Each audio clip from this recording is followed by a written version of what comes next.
All right. Alrighty, good evening, everybody, and welcome to Zero to Hero session number 5.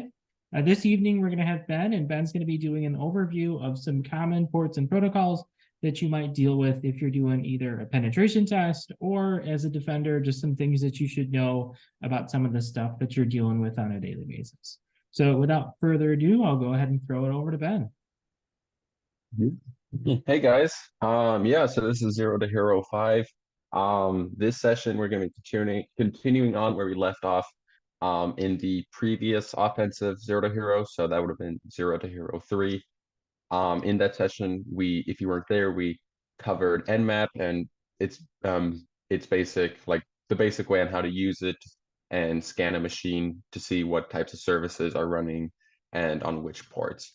And so today we're going to be kind of continuing on that and basically looking at common types of protocols, and with that, like common types of services that you'll almost certainly see as you get more practice in with hacking. So yeah, let's get started. Um, okay, let me think about this. Yeah, okay, so before actually I get into that, I'm going to go back to here. Just to give some big idea overview. I kind of did this last time too. I'm just going to go over it again. Um, Throughout this whole seminar series that I'll be doing, at least for my part of it, I'm going to be dividing the seminars into kind of 5 sections. And these 5 sections correlate with the 5 stages of hacking. And so I mentioned these last time. And so these stages are passive enumeration, active enumeration, passive reconnaissance, active reconnaissance, exploitation, privilege escalation, and post-exploitation. And as a brief reminder of what those are, passive reconnaissance is basically finding information about your target, but without directly interacting with your target. Then you have active reconnaissance, and this is learning more about your target while like actively interacting with it. Exploitation takes the information you learned from a reconnaissance and finds a way for you to gain access to the machine, generally being able to execute commands on it. Privilege escalation refers to taking your ability to execute commands on the machine and increasing your authority on that machine. So from, say, a low-level user to an administrator or the root. And root is like the highest level of authority you can get on a computer, at least in Linux. And then you have post-exploitation, and that's using the authority you have on a computer to either get sensitive information, move on to another computer, so on and so forth. And so last time, I started with Nmap, and this is in the category of active enumeration. And we're skipping passive enumeration for now because eventually I'm going to get to that when it comes to websites. That's a lot more prevalent when you're trying to hack websites. But for now, that's not as useful. So I'm just going to skip that for now. And right now, we're working on active enumeration. Eventually, we're going to get to exploitation and then privilege escalation, so on and so forth. So that's a big level overview, and I'm just going to go get started. So first thing I'm going to talk about is Telnet. And so Telnet is kind of both a tool and a service. And the reason I'm mentioning it is not because, I mean, it is a service. And so as a service, it will allow you to remotely access a computer. I don't think it's as commonly seen. I think David can correct me on that because he has a lot more experience on this.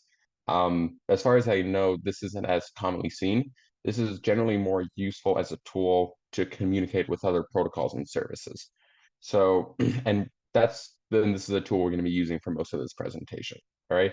And so basic syntax, whenever you're using it in a command terminal, is you're just going to type in telnet space, and then the IP address of the computer you want to connect to, and then the port of the service you want to communicate with.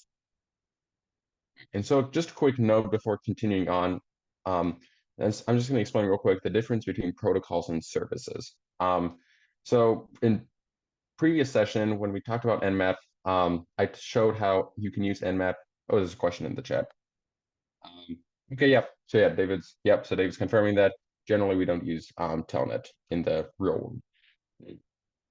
Anyway, so the difference between protocols and services is this. So last session, I talked about using Nmap to find services that are running on a computer and that have open ports.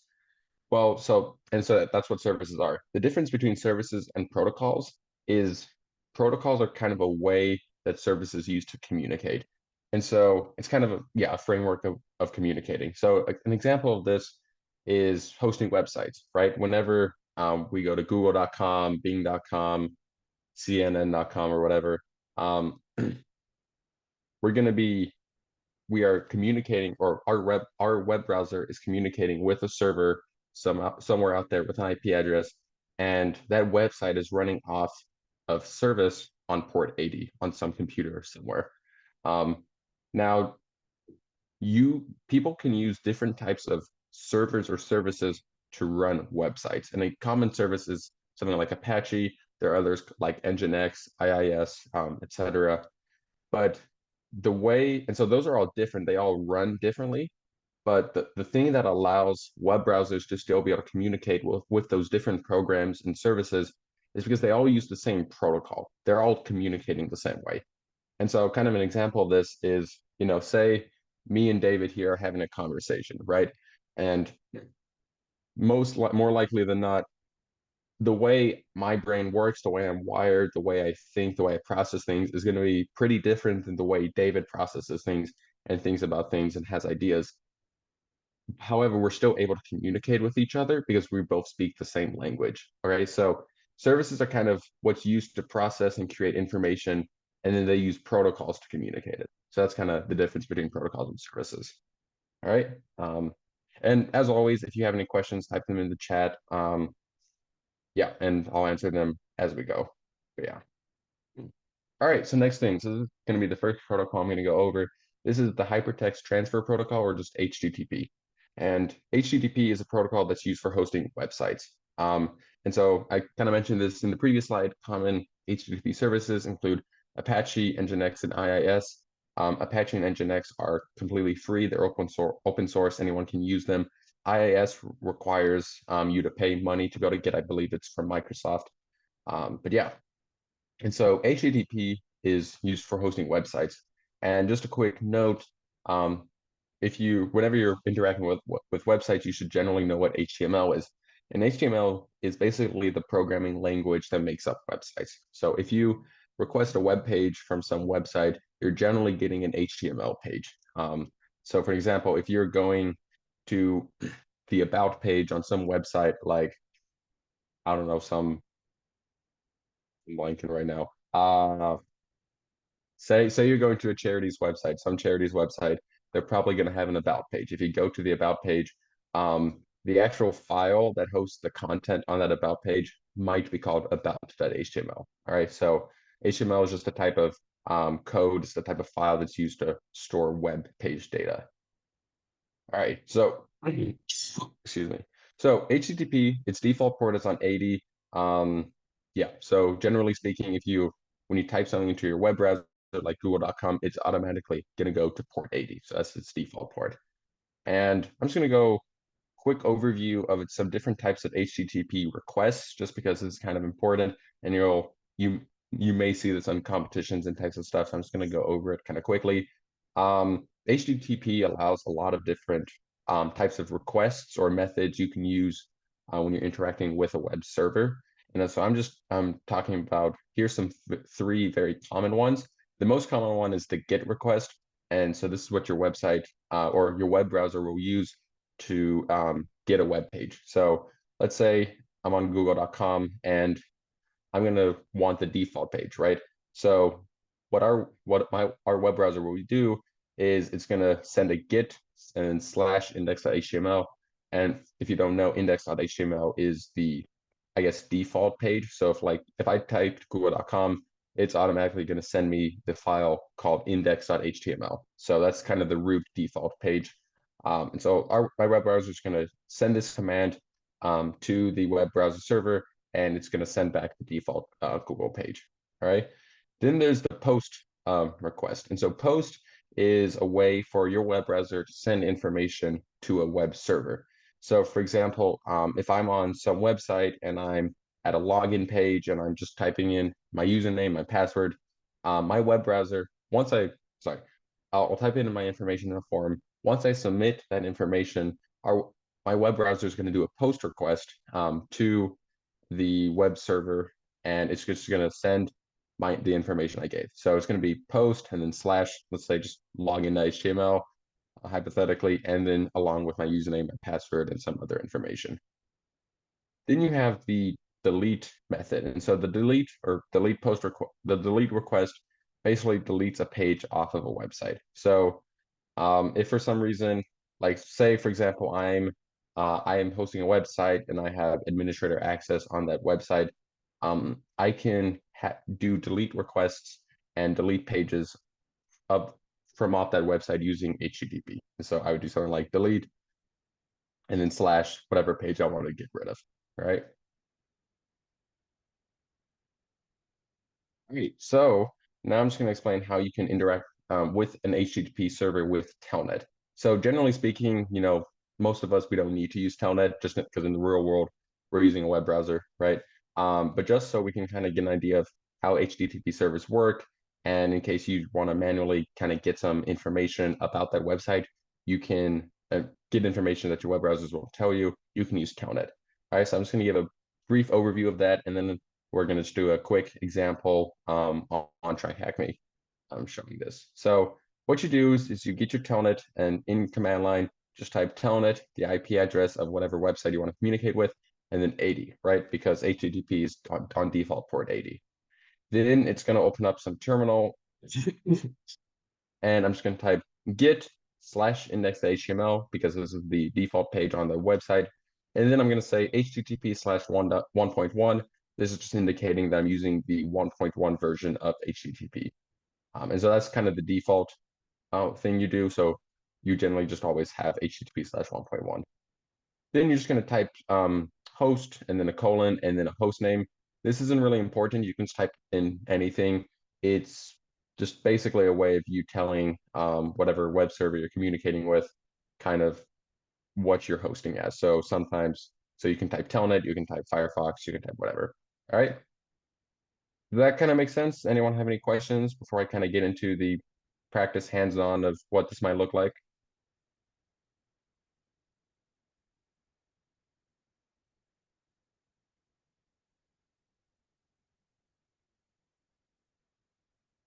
Okay, great. So I'm gonna stop this share. So I'm just gonna share my whole screen so I can show you the try hack me.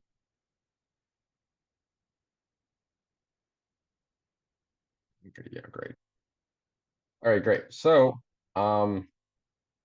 for this presentation, I am going to be using a website called Try Hack Me. This is actually where I get pretty much all the content I talk about. So anything I talk about, it's probably from Try Hack Me.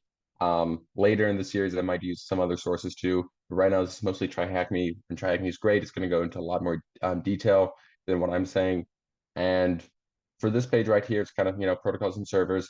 And it's really nice because it has a machine that has all these protocols we're going to be talking about and allows you to interact with the server in the way I talked about and get a flag. All right, so we're just gonna do that now. I've already launched a machine over here. I still got an hour and 46 minutes before it expires. This over here is my terminal. So this is a way I can communicate with this machine over here. So we have two machines. This machine over here is what I'm using. This is a machine somewhere else, and I'm going to use this machine to interact with this machine. Okay. So first thing, I'm just gonna go over here, and at the end. So generally, when you use Try Hack Me, if you don't know, it's gonna have a bunch of content. So um, you'll just click on one of these. It's gonna have a lot of words, a lot of information, and then at the end, there's gonna be some questions below. And so it's gonna have a challenge for you to practice on what you've learned. And so we're just gonna use this as a way of kind of making this a little more hands-on. All right. So basically, what they're saying is launch the attached VM. So the attached virtual machine. That's this right here. So we've already done that. And this says from the attack box terminal. And so this is the attack box terminal. Connect using telnet to this IP address at this port and retrieve the file flag.thm. Right. So basically what they're saying is you want to use telnet, you want to use HTTP to connect to this thing. This is almost definitely some web server of sort, and then get the web page file called flag.thm. It should hopefully have some string of sort, and that's going to be this. Okay, Yeah, does anyone want to try to make a guess on what we should do it? I kind of already went over it in the slides over here. Yeah, so if you just want to say it out loud, what do you think we should do? You can just type it out or say it out, put it in the chat, whatever. If you guys don't want to, then I'll just do it myself. You guys can watch. But yeah, if you want to get a shot at doing what, I guess, guessing on what to do, then please go ahead. So, yeah, do it smaller so you can see everything.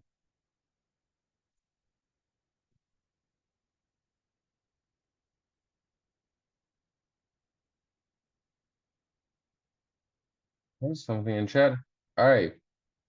All right, yeah. So Nick is saying doing telnet and then go to the IP address and go port 80. So yeah, that's exactly right.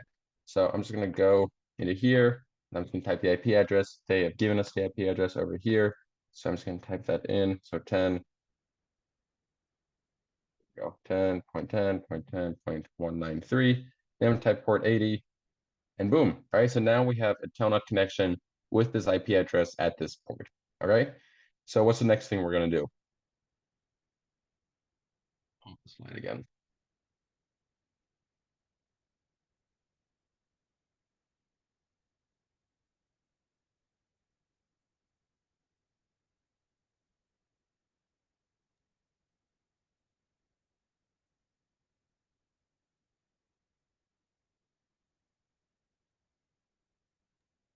Well, that's good. Yeah, so someone in the chat is saying LS maybe used in C files.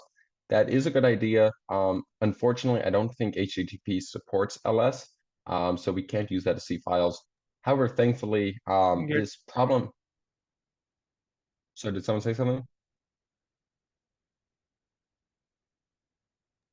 Um, the good thing though is that we don't really need to worry about that because this prompt over here is already telling us which file we need to use. Right? And so that's going to be this flag the THM. Okay. So what we're going to do is we're going to, okay, this accidentally closed. Let me open that up. Okay, sorry, my computer's running out of battery. Let me grab my charger real quick. Brief pause.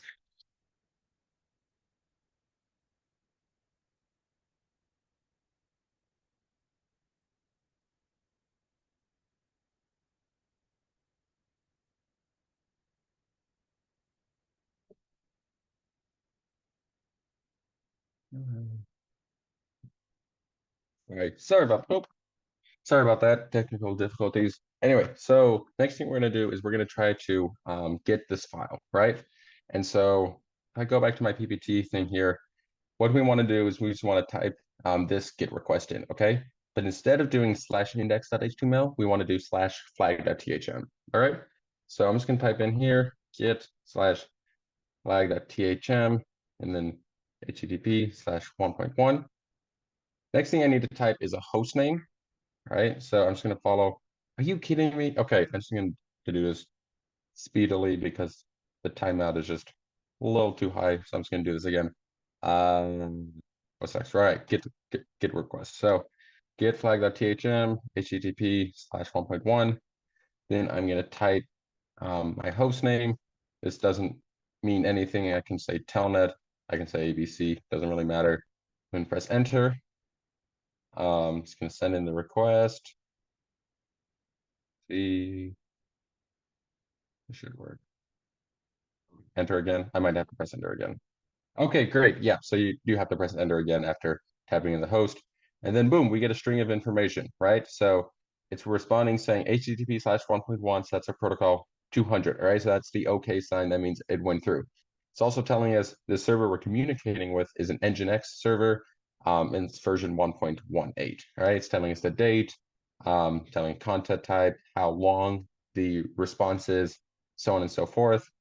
And here we have contents of the flag.thm. All right. So this is what we're looking for. So I'm just gonna, can I copy this? All right, you guys can see this is same as this. You just take this, copy it, place it in here, and then it's the correct answer. Okay, that kind of makes sense.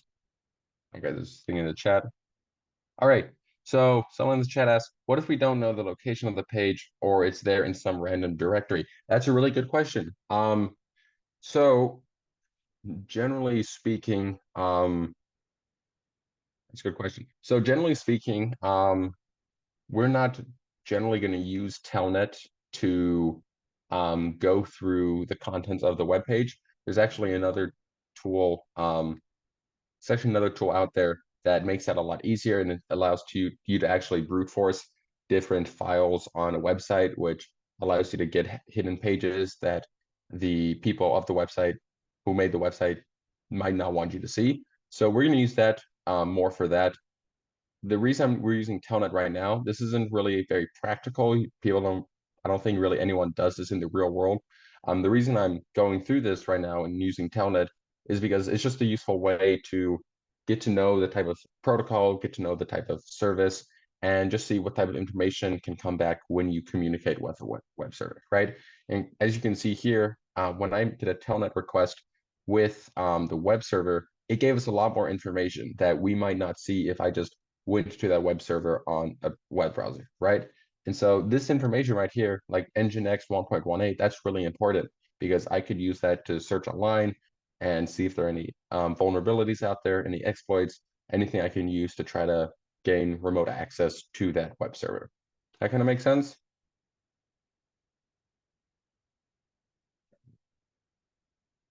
Hey, if there are any more questions, keep sending them. Okay, awesome. Yeah, so 1.1 is the version of the HTTP protocol, I believe. And so I'm not sure if there's a latest one, but that's I think the default one that we just use. David can correct me if I'm wrong with that. It depends. Okay, yep, so it depends. Okay, yeah. So it does depend. So I guess just for these practices, use 1.1, just because I believe that's what try hack me tells us to do. Yeah, so I was going to say gets HTTP 1.1. So if you're using try hack me, do 1.1. Otherwise, try 1.1, see if it works. If not, it might not. 1.1.2. But yeah. Anyway, it doesn't matter too much just because this isn't a super real world thing. But yeah. Thanks for the questions, guys, and let's go on to the next thing. So, oh, okay, boy, and back. Okay, great. So, oh, something in the chat. Yeah. All right. So the next thing service we're going to talk about is the file transfer protocol, or FTP. Right. And so this is basically a protocol that allows people, or allows, I guess, a user and a computer it allows a user to get files from another computer, all right, and to put stuff on another computer, download files, so on and so forth. Its default port is port 21. Some common FTP services that do FTP is VSFTPD, Pro FTPD, UFTP. All right, so if you come in contact with an FTP server, it might be one of these. All right, and so in this case, instead of using Telnet to communicate with the FTP port or the FTP service, we're just going to use the FTP client itself, just because using Telnet, it gets a little too complicated with FTP and you need to type in a lot more stuff that's you really don't need to know. So yeah, we're just going to use the FTP client. Whenever we use FTP, the FTP tool to communicate with another FTP service, we're generally going to do something like this. So we're first going to type in FTP, the IP address of whatever the computer we want to communicate with. It's going to prompt you for your username and password. You're going to give it that. And then you can do ls, right? And so ls will allow you to list all the available files on that server. You can type in the command ASCII, and this is going to get the files to be in text and not binary. And then you can do git and then the name of the file to download a file, and then you can use type in the command exit just to exit. Okay. All right. So let's just go get some practice in. And just as a reminder, all this stuff isn't super important. You're probably not going to use this in the real world. It's just a way of learning more about service, the protocol, how it works, and just getting familiar with it. Okay. Yeah. So I'm just gonna go back to try hack me and let's just get some practice. So I'm just gonna do the same thing we did before. If I scroll down here, so right now I'm in the FTP part, try hack me.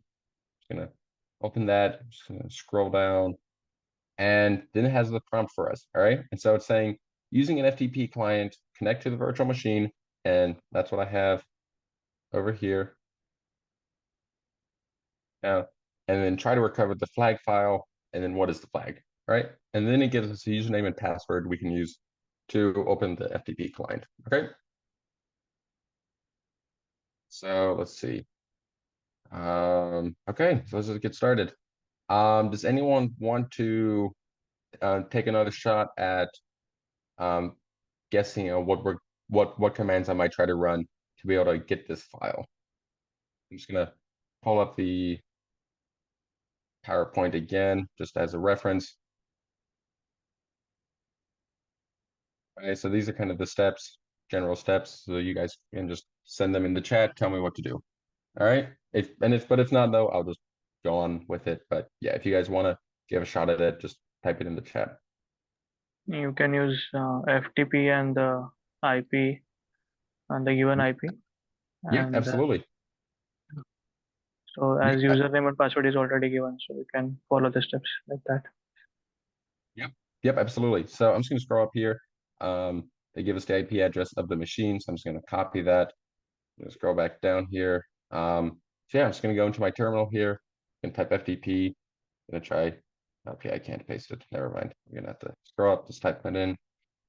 10.10.10.193. I'm just gonna press enter. I don't need to specify the port because FTP is just using the default port of FTP, so it's no problem there.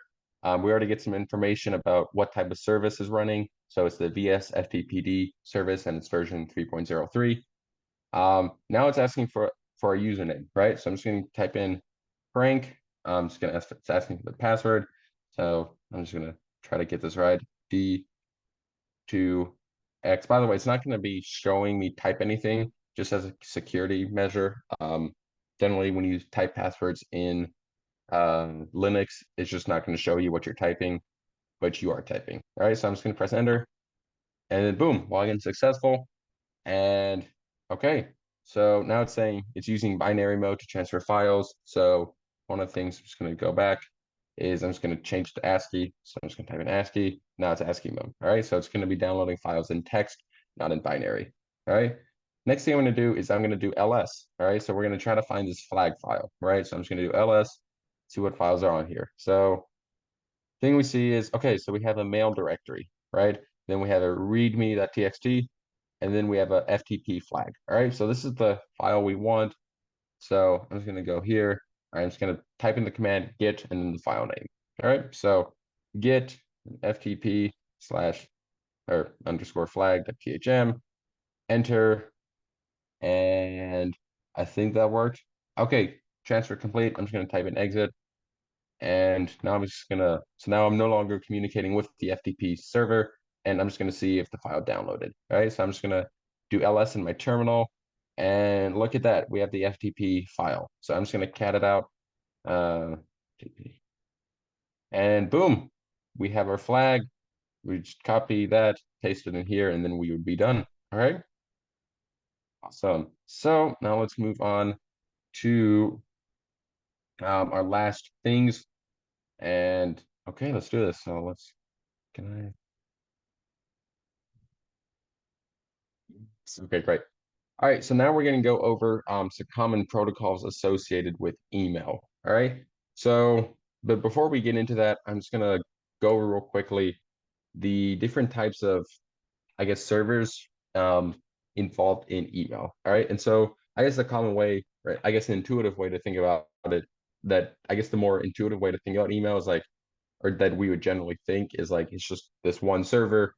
You send something into an email and then it goes to another person, they get it, easy peasy, right? Well, it's not actually that simple. All right, and so it actually has a lot of different servers or things that you need to be able to communicate with back and forth. All right, so I'm just gonna, and we're just gonna go over that here. All right, so they're generally I guess 4 different parts to an email. I guess the way an email is sent. So first we have a mail user agent. All right, and so we're just gonna use this diagram over here. So first, let's just say this is you, right?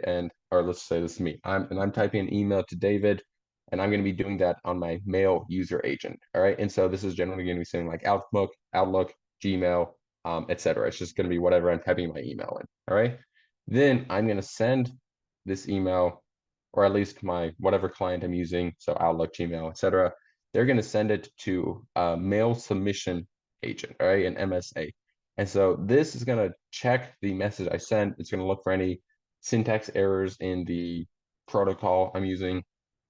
And if there's nothing wrong, if it all checks out, then it's going to send it to the MTA, which is a mail transfer agent. All right. And so a mail transfer agent is basically what's used to bridge the sender and receiver, right? So, my mouse. All right. So at this part of the diagram so far, it hasn't really left me yet. It's still going through the process. Once it gets to the MTA is able to send the email that I've written, and it's going to send it to David's MTA. All right, and so David's the person I'm sending the email to. It's going to send it to David's MTA. Okay, and then David's MTA is going to send it to an MDA. All right, and this MDA, it's a mail delivery agent. It basically takes the email sent to it from David's MTA, and it just takes it and sends it to David's MUA. All right. So I know that's a lot of words, it's a lot of acronyms. This also isn't super important. It's just a way of you getting to know what the server is like, what the protocol is like, the different things involved in it. Okay. So basically, once again, I'm just gonna go real quickly. I have an MUA, a user agent, I'm gonna send it to a submission agent, which will send it to another transfer agent. It's going to transfer over to the recipient's transfer agent and send it to a deliverer, which will deliver it to the recipient's computer. Okay, does that kind of make sense? I know it's a lot. It's not super important, but it's still kind of good to know.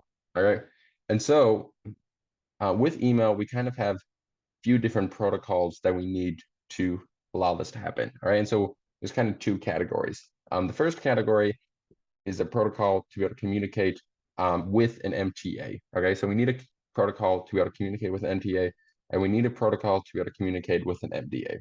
Okay, so we have a few different protocols that we can use for this. All right, and so to communicate with an MTA, and remember this is, let's see this thing in the chat. All right, so MSA, let's go back to the previous.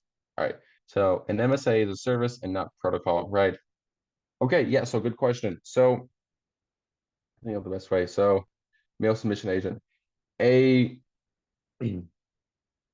so an MSA is not a protocol. It's kind of like a framework, right? So okay, so earlier I kind of used when I was comparing protocols and services, I used the analogy of, you know, a service is kind of like my brain, the way I process, and then protocol is how I communicate that to other people, right? And so this diagram is kind of similar. So let's say um, I had an analogy for this. Let me think about this.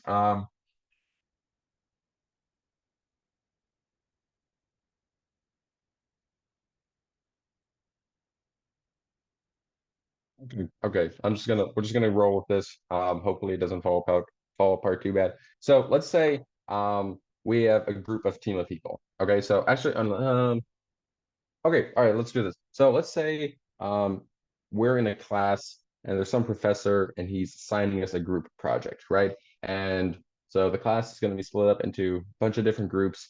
However, this professor is pretty strict and he wants to make sure that all the groups are organized in the same way and kind of act in the same way. All right. And so what he says is, one person needs to be the person that comes up with graphics. Another person needs to be someone who does the research. He has a lot of very strict outlines on how things need to interact and how people interact with each other. Right? That kind of sucks in real life. But that's kind of how this goes. All right. So this is kind of a framework for how email delivery works. And so in theory, you'll have an MSA, you'll have something that acts as an MTA, you'll have something that acts as an MDA and an MUA and then MUA. All right. So it's kind of like a framework. It's not really a protocol or a service. You will, however, you will, however, have services that act as MUAs and MSAs and MTAs. Yeah, exactly. So it's kind of like a way of doing it. Yeah, so it's a way of doing it. So this is kind of a way of doing it. You have a server that can fill the role of an MSA or the role of an MTA, and then protocols are used for communicating between these. Okay, awesome. So yeah, great question.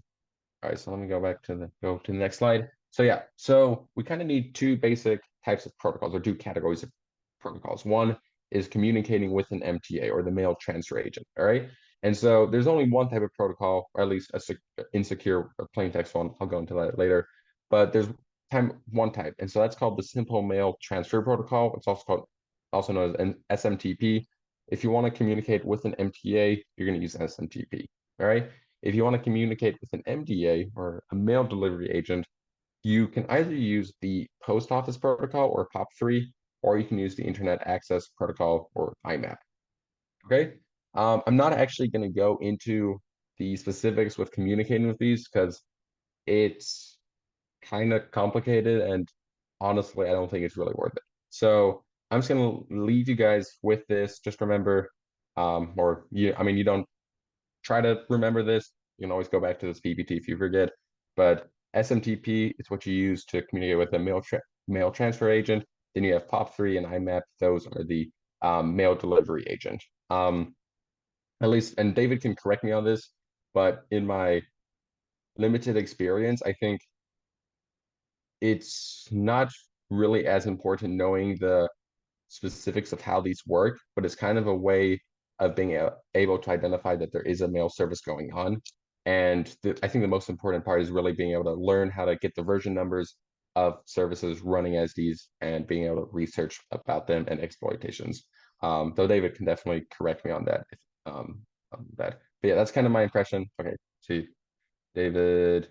Okay, yeah, so David doesn't use them much either. So yeah, so just kind of remember if you ever scan a machine using Nmap and you come across something with SMTP, POP3, IMAP, it should immediately ring in your head, okay, this computer has some sort of mail service. Okay, so that's kind of the basic thing you want to remember from that. Okay, so that's pretty much it. I'm just have a quick summary over here of everything we went over. So you have FTP, that's going to be port 21. It's used for file transfers. You have HTTP, it's going to be port 80. That's the World Wide Web. You have IMAP, POP3, SMTP. Those are all for emails. IMAP, POP3, MDAs, SMT, MTA. They have ports 143, 110, 25. Then you have Telnet, so you can use that to communicate, or I guess send commands to another computer, and that will run on port 23, though in this presentation, we just used it for communicating with other services. And then you kind of have this tab over here, as data security. We didn't really go over that inside this seminar, but it's going to be, I'll probably bring it up definitely more next session. But basically what these are saying is, that's pretty important to know. These are all very insecure. All right. So they're all use clear text instead of encryption. And so kind of whenever you hear something is in clear text or plain text, it basically means the contents are not encrypted. All right. And so that might not sound too horrible, but for example, if I'm say using FTP, right, and I'm connecting to another computer out there and I'm using FTP protocol and I'm downloading files, right? Well, if another hacker is out there and that hacker is intercepting or listening on my communications, they're going to be able to see my username, they're going to be able to see my password, and then they're going to be able to use those to, log into FTP after I'm finished and then download those files as well. Okay. So these are very insecure. If you find these and it's like a real world thing, that could be important if you get a way to be able to intercept communications. But yeah, so these generally are not used as much. Next seminar series, I will probably go into the encrypted versions of these. And so FTP, the encrypted version is SSH, right? So that's secure shell. The secure version of HTTP is HTTPS, so on. All right, so there's a question in the chat. So if only whitelisted IPs can communicate using FTP, then does it matter if it's clear text for encryption? All right, so So that is a good question. So right. So first of all, I'm not sure this may or may not be answering. Right. So yeah. So it's still, I think David will probably be able to say more about this. One thing I will say though is it's generally not a good idea if someone else is able to get your passwords. And um, yeah, so it's generally not a good idea if someone's able to get their username, even if they doesn't seem they're directly able to use it. There may be a way for you to spoof your IP. I'm not sure about that, or to fake it. But one thing that definitely could happen is like, say there's a computer A, right? And only computer A is allowed to communicate with the server. If I, a hacker on computer B, listen to the username and passwords during the communication of computer A and the server, and then um, say somehow I gain access to computer A, all right?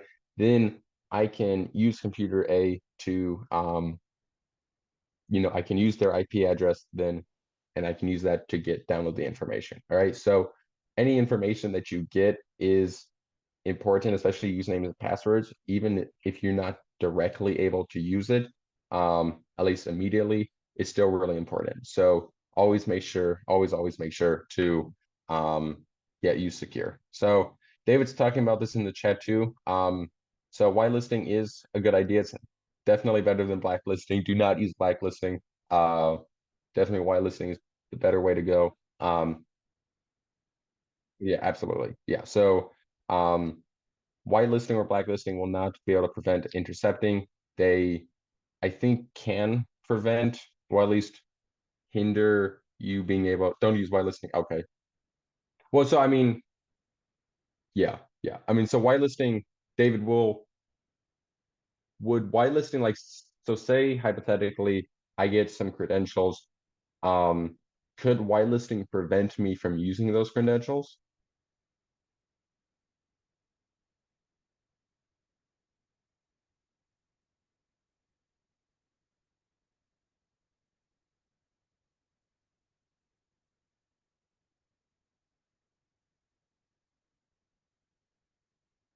Yeah. Okay, yeah, yeah, that's it. Yeah, yeah, absolutely. So for those, yeah, so David just typing in the chat, whitelisting and blacklisting should not be used as a substitute for authentication. This is absolutely true. Yeah, firewalls is helpful, but they are not like the complete thing. You need to make sure that your accounts are secure, your credentials are secure.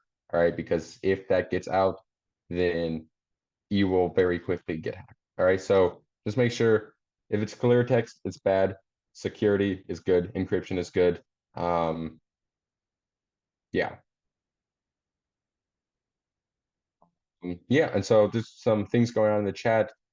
If we use private VPN tunneling to communicate with a plain text server, is that vulnerable?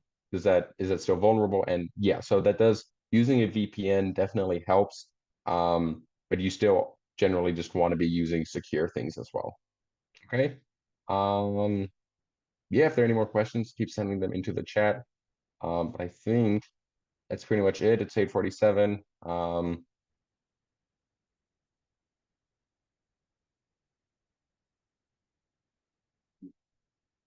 Okay. I'm just gonna stay on the call a couple more minutes, see if anyone else has any more questions. But I think we are done. Have a great day, guys. Thanks for coming.